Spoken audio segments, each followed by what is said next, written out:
All right, so in this journal, I will be talking to you guys about how to find the area of a triangle using matrices. So we all know that a triangle has like three sides, right? That's a really bad triangle, but you can see that there are three sides. And when you have a triangle, you actually have three corners or three vertices, 3 points on a triangle. And so today I'm going to specifically be talking about like how you can use those points to your advantage and how that can help you find the area. Now, back in like I think it's geometry where you learn, or even in middle school, you learn that to find the area of a triangle, it's like base times height times like 1/2. 1/2 base times height, or base times height divided by 2. So you've seen multiple ways you can find the area of a triangle, but this is the most common way to find it, okay? But the problem is that sometimes you're not given the base and you're not given the height of the triangle. Um, so what do you do when you don't have them, right? So sometimes you have like a triangle on a coordinate system and you're asking to find the the area. So in this scenario, is basically like you can find the area of the triangle if you're given the three vertices of the triangle or the 3 points on a triangle, as you can see here. And basically, last time we talked about determinants, right? So if you want to find the area, all you do is you stack the coordinates. So they have to be corresponding. So this is the first coordinate, second coordinate, third coordinate, and the x's need to line up and the y's need to line up. And then on your third column, you're going to just fill it up with ones. And so this here, you're going to have to find the determinant of this 3 by 3 that you filled out. And so we'll talk about how do you find the determinant, but that is in my other previous journal. Check out journal 42 if you're curious on how to find a determinant of a 3 by 3 matrix. Once you find the determinant, you do need to multiply it by 1/2. So let me first write some notes here. So like I said, these straight lines mean that you have to find the determinant. And then this 1/2 is just asking you to multiply by 1/2. I think it has something to do with like you multiplying by the 1/2 that's usually in the formula. And then this plus and minus sign. So the plus and minus sign is there to ensure that whatever number you get out of the determinant, if it's a negative number, that you use that you make it a positive. So the negative or positive sign is there in case you have a negative determinant. So the area basically always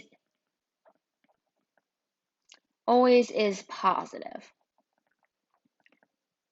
So this plus and minus is there just in case to tackle any negative numbers and turn them into positive numbers. So that's why the plus and minus sign is there. Okay, let's get into some examples where we see how this formula is used.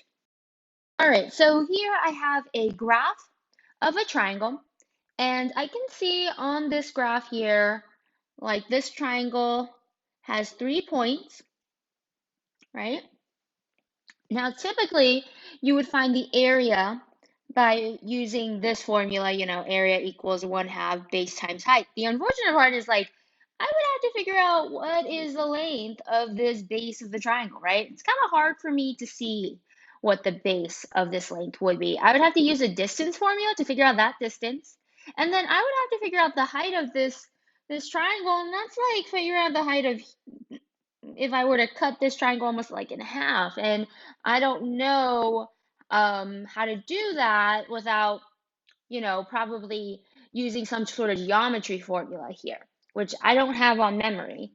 So here's where that formula comes in really handy that I just showed before.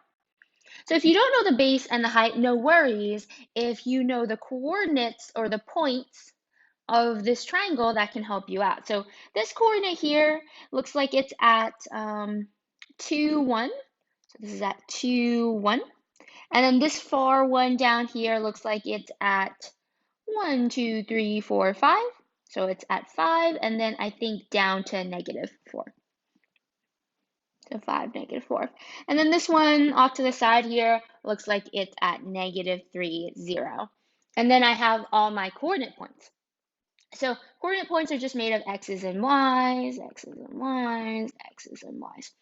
So to figure out the area of this triangle, because that's what it's asking, we need the formula. So I'm going to use that plus and minus 1/2 in the front. And I have to find the determinant of the coordinates. So in this case, I'm going to pop in these coordinates. So 2, 1 is the first coordinate. By the way, it doesn't matter the order that you write it in. I just happened to choose 2, 1 first. I could have chose this one. So this one here is 5, -4. But I guess I do want to mention that the coordinate that you choose, make sure they correspond. Like 5 goes with -4, -3 goes with 0. So these are your x's, these are your y's. And then the last one side here always is 1s based off the formula. Now, last time we talked about taking a determinant. You always take the first 2 columns and paste it over so that you can create those diagonals. So to create those diagonals, we're going to start with the very far left top and multiply this down. And so when I multiply the diagonal, 2 times -4 times 1 gives me -8,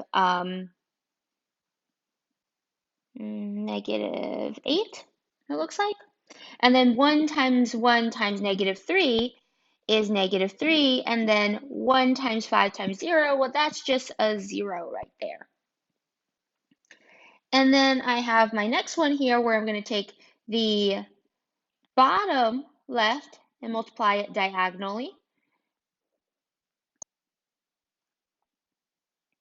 So it looks like my first diagonal, -3 times 4 times 1, is 12. 0 times 1 times 2, basically when I see a 0 in a diagonal, I know it's going to give me 0 because anything times 0 is 0. 1 times 5 times 1 is 5. So I have, like, again, a 1/2 out here. I'm going to put the determinant in a bracket. So we're going to take the pink numbers, the ones that we went left to right down. So -8 minus 3 plus 0. Let's see what that gives us. And then the green numbers, we're going to take the 12, add it with 0, plus 5. So if I work out the inside here, if I add up all the pink numbers, -8 plus 3, sorry, -8 minus 3 gives me -11, minus 12 plus 5 is 17. So looking at this here, I have 1/2, and -11 minus 17 is -20. Am I thinking of this right? Yeah, -28, right? And so I have to multiply 1/2 with -28, which gives me -14. And so when I multiply 1/2 by 28, I get 14. Or just think of halving 28 and it's 14. But it's a negative, right? And we know that area of a triangle can't be negative. It's always positive. So that's why the plus and minus sign is there, to make sure that this comes out as a positive. So in this case here, I'm going to make some room here. This would actually equal positive 14. And so this here is the area of the triangle. So like I said, if you get like a negative number, just change it back to a positive. Basically, your area of a triangle is always like an absolute value, or always positive. All right, so let's try out another example just to get some more practice in, and then we'll talk about another special case. All right, so we're going to find the area of a triangle, and this time I didn't have a picture of the triangle. I just give you the vertices or the coordinate points. So remember, you have, like in this case, the x's and the y's. So we're going to start with setting up the formula here. I'm going to find the area by doing the plus and minus half of the determinant That's a 3 by 3, so I'm going to take my coordinates. This is 1 and 0. 1 and 0. And then I'll take the 2 and 2, and then last coordinate 4 and 3. And then my third column is always a bunch of 1s.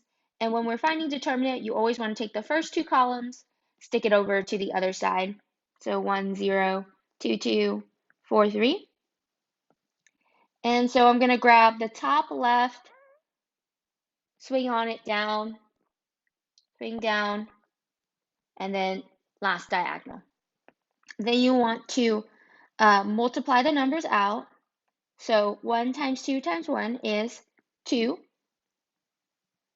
Now this diagonal has a 0 in it, so I know when I multiply it, it will just give me 0. And then the next diagonal is 1 times 2 times 3, which is 6.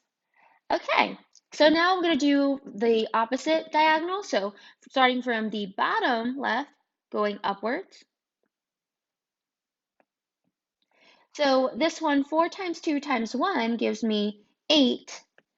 3 times 1 times 1 gives me 3. And then the last diagonal just gives me a 0 because I just saw that 0. So I knew I was going to get a 0.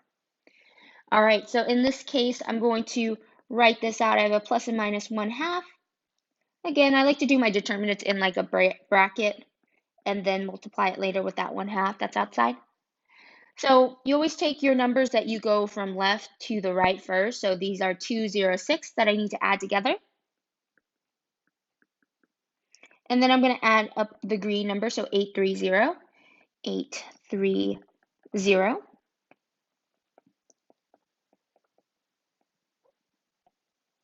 So if I add up these numbers, 2 and 6, that gives me 8. And I'm subtracting this with 8 plus 3, which gives me 11, right? So 8 minus 11, that gives me -3, and then I'm going to drop down everything else. Now, if I really look at this, 1/2 times -3, that's like saying -3 over 2, and there'd be a plus and minus out in front.